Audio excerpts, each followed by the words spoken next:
다 함께 찬송가 220장 사랑하는 주님 앞에 찬송 부르시겠습니다.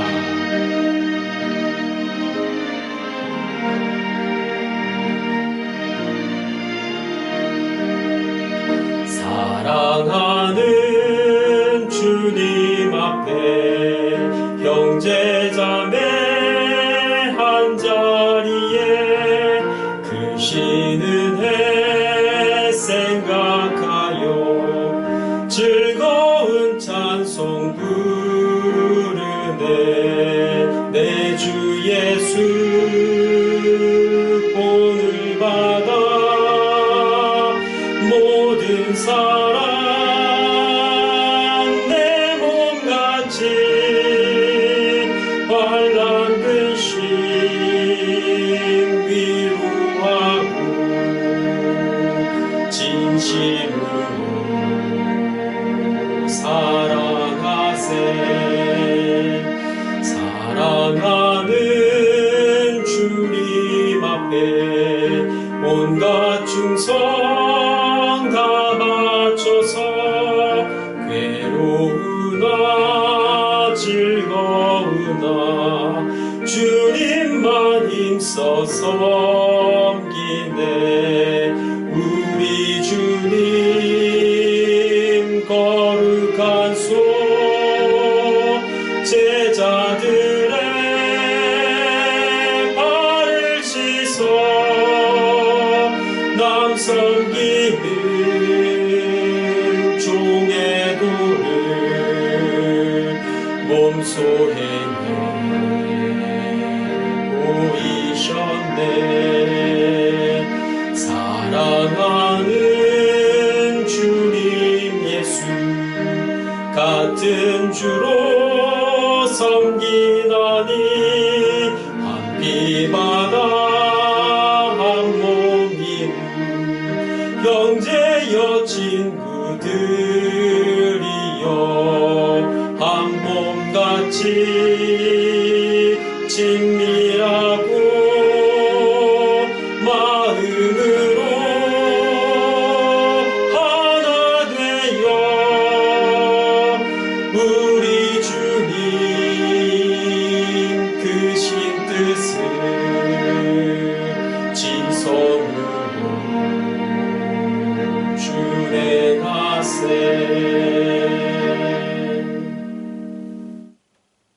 오늘 본문 말씀은 로마서 14장 1절에서 12절까지입니다. 신약성경 로마서 14장 1절에서 12절까지를 제가 읽겠습니다. 믿음이 연약한 자를 너희가 받되 그의 의견을 비판하지 말라. 어떤 사람은 모든 것을 먹을 만한 믿음이 있고 믿음이 연약한 자는 채소만 먹느니라. 먹는 자는 먹지 않는 자를 업신여기지 말고 먹지 않는 자는 먹는 자를 비판하지 말라. 이는 하나님이 그를 받으셨습니다. 남의 하인을 비판하는 너는 누구냐? 그가 서 있는 것이나 넘어지는 것이 자기 주인에게 있음에 그가 세움을 받으리니 이는 그가 세우시는 권능이 주께 있음이라. 어떤 사람은 이 날을 저 날보다 낮게 여기고 어떤 사람은 모든 날을 같게 여기나니 각각 자기 마음으로 확정할지니라.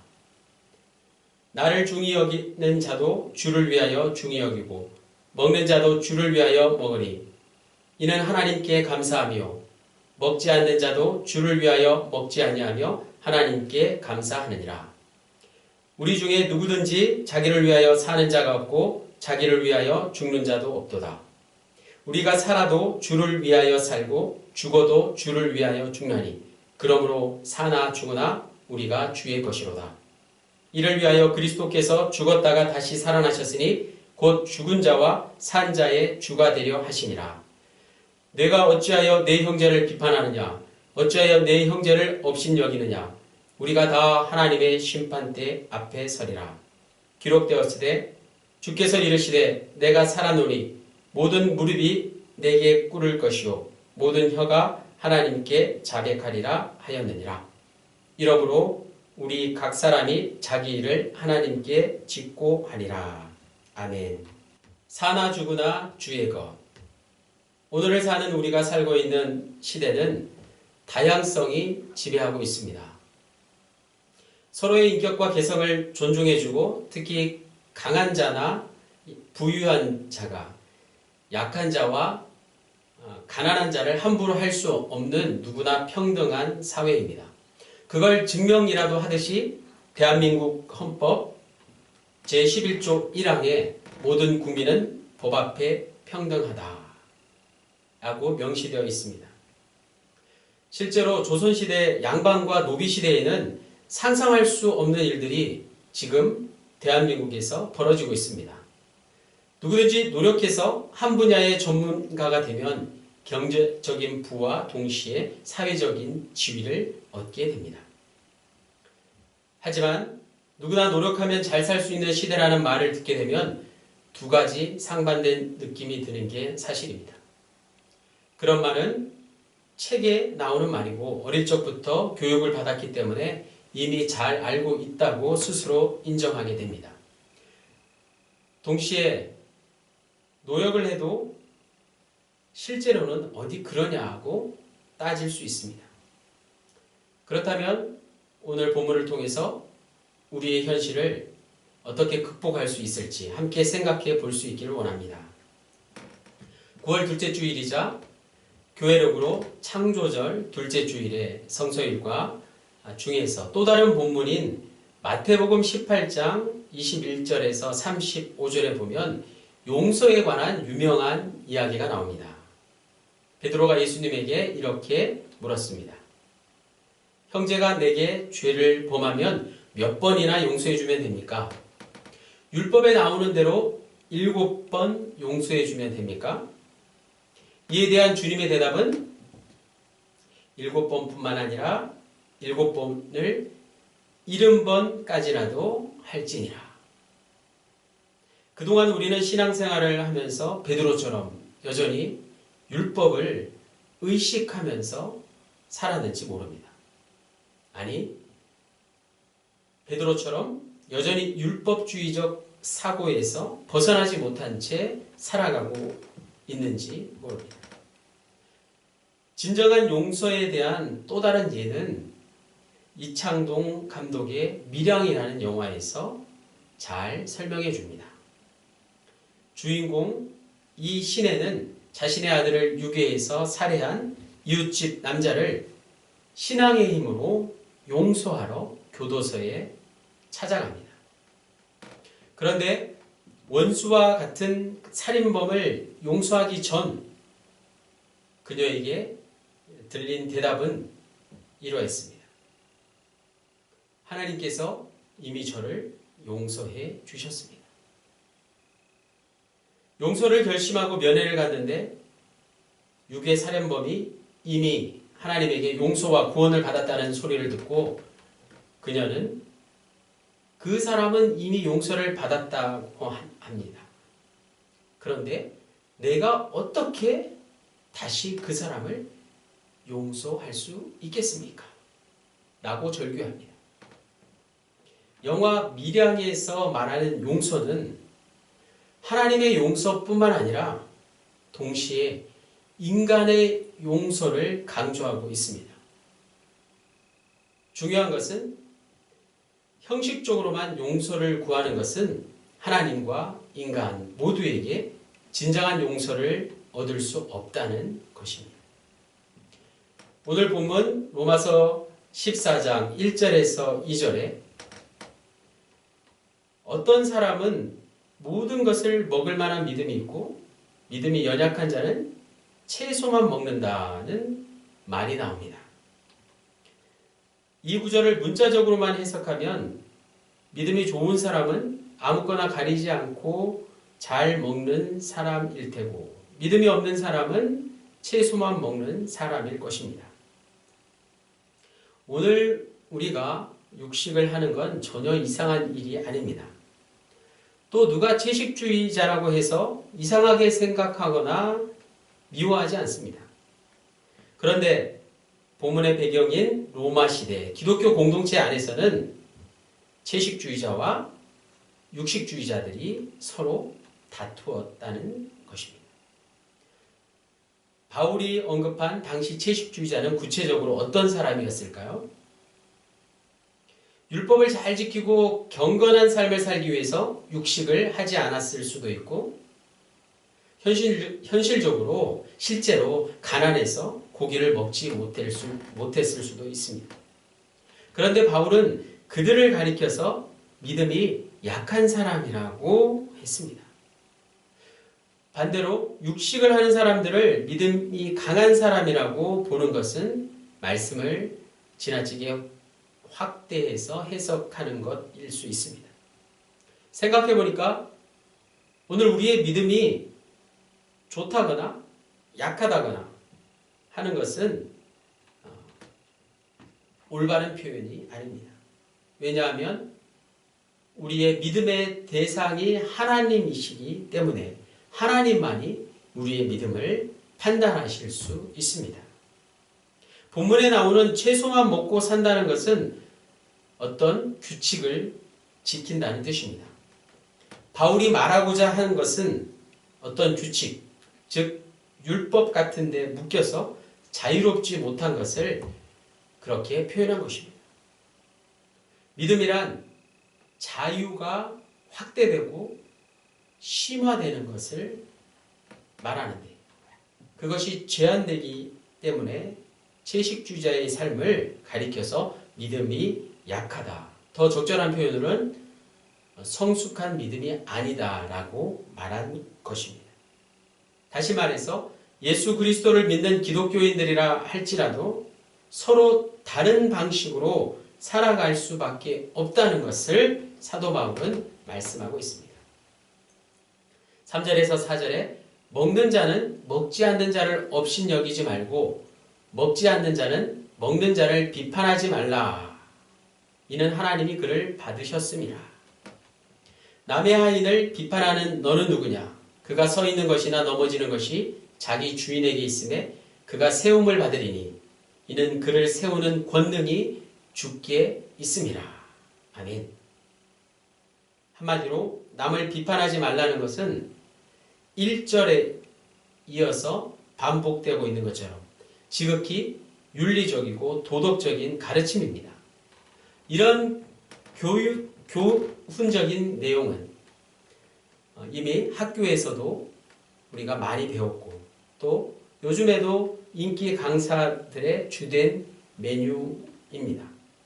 그렇다면 바울이 말씀하고자 하는 핵심은 무엇일까요? 바울은 앞의 말씀들을 다시 한번 반복하면서 핵심을 다음 절에서 이렇게 강조하고 있습니다. 5절에서 6절에 어떤 사람은 이 날을 저날보다 낮게 여기고 어떤 사람은 모든 날을 같게 여기나니 각각 자기 마음으로 확정할지니라. 나를 중히 여기는 자도 주를 위하여 중히 여기고 먹는 자도 주를 위하여 먹으니 이는 하나님께 감사하며 먹지 않는 자도 주를 위하여 먹지 아니하며 하나님께 감사하느니라. 아멘. 우리나라 사람들이 손 없는 날을 택해서 이사를 하듯이 당시 유대인들도 안식일만이 아니라 여러 절기를 특별한 날로 챙겨서 지켰습니다. 이렇게 서로 다른 삶이 우리의 현실이자 삶의 모습입니다. 바울은 먹는 문제와 날에 대한 평가는 기독교 신앙의 본질이 아니라는 것을 말하려고 하는 것입니다. 어찌 보면 이런 사소한 차이를 서로 이해하지 못해서 비판하고 상처를 주는 일들이 오늘 교회 공동체 안에서도 벌어지고 있지는 않은가 생각해 봅니다. 교회 공동체 안에서 서로의 모습이 다르다고 각자에게 기독교 신앙의 핵심이 다르게 적용되는 게 아닙니다. 그렇다면 서로 다른 모습을 인정하고 서로를 배려할 수 있는 마음이 있어야 합니다.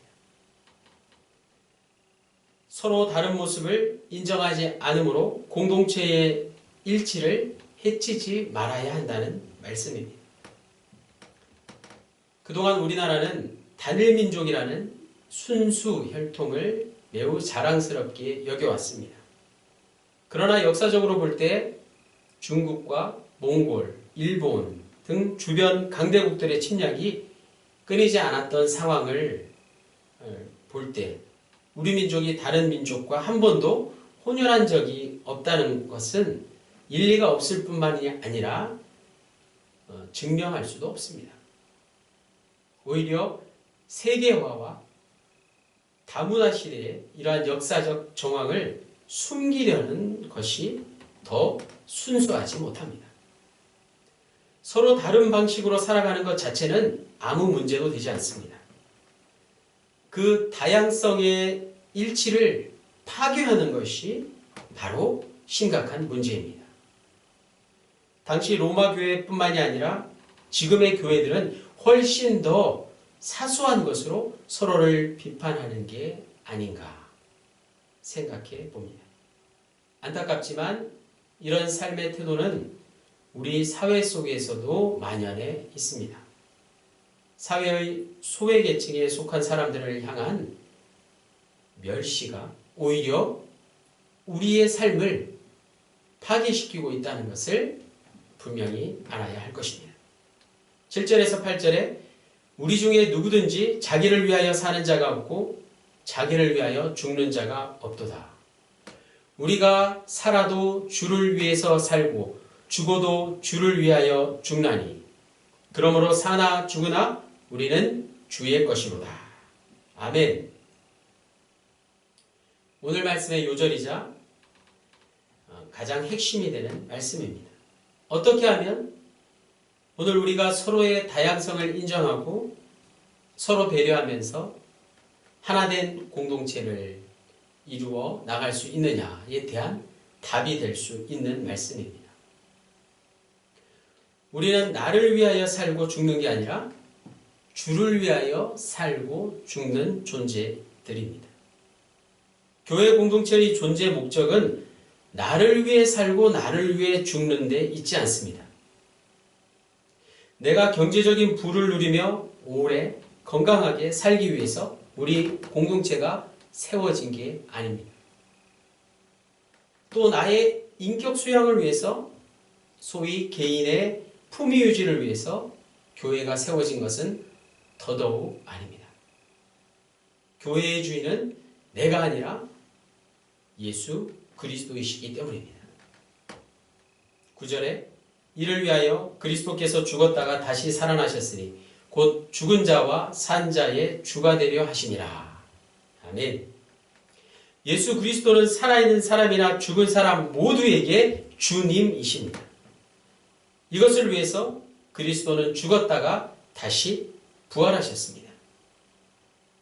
이게 서로 비평하지 말라는 교훈과 무슨 상관이 있을까요? 담임사가는 엊그제 부임 신방을 하면서 새삼스럽게 다시 한번 저를 움직이는 어떠한 강력한 힘을 느꼈습니다.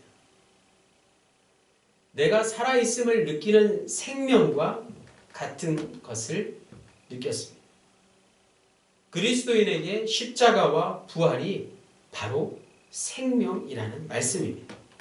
우리가 신앙생활을 하면서 늘 놓치지 말고 붙들어야 할 게 있다면 바로 주님의 십자가와 부활입니다. 이것을 놓치고 제 아무리 인격 수양을 한들 언제나 제자리일 것입니다. 교회가 십자가와 부활에 관심이 없고 다른 걸 아무리 잘해본들 무슨 소용이 있겠습니까? 하나님만이 우리에게 생명을 주시는 분이십니다. 우리에게 생명 주신 십자가와 부활 사건과 우리네 일상의 삶과의 일체가 바로 신앙의 핵심이라는 말씀입니다. 10절에서 12절에 내가 어찌하여 내 형제를 비판하느냐? 어찌하여 내 형제를 업신여기느냐? 우리가 다 하나님의 심판대 앞에 서리라. 기록되었으되 주께서 이르시되 내가 살았노니 모든 무릎이 내게 꿇을 것이요 모든 혀가 하나님께 자백하리라 하였느니라.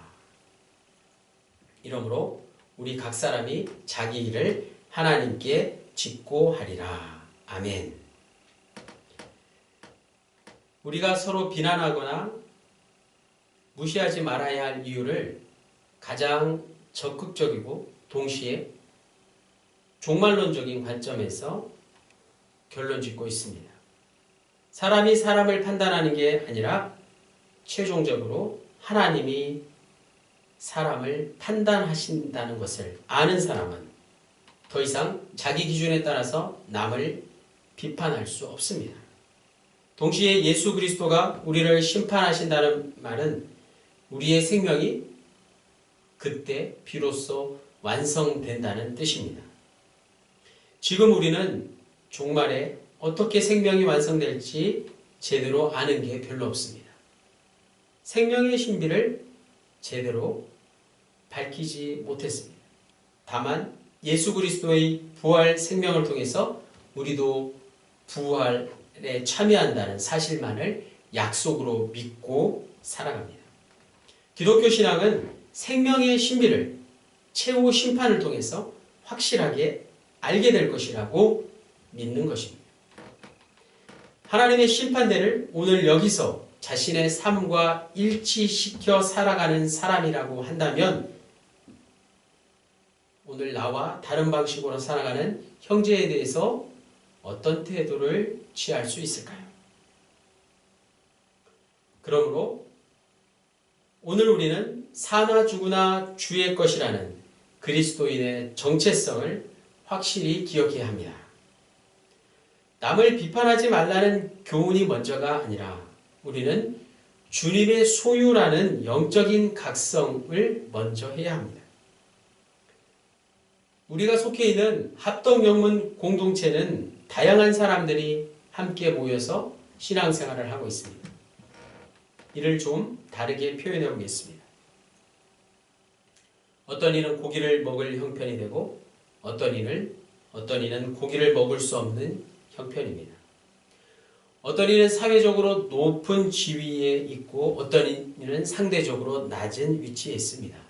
어떤 이는 믿음이 좋아서 신앙생활에 본이 되고 어떤 이는 믿음이 없다는 소리를 듣습니다.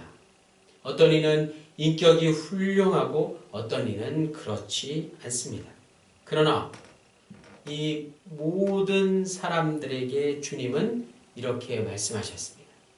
마태복음 18장 35절에 너희가 각각 마음으로부터 형제를 용서하지 아니하면 나의 하늘 아버지께서도 너희에게 이와 같이 하시리라.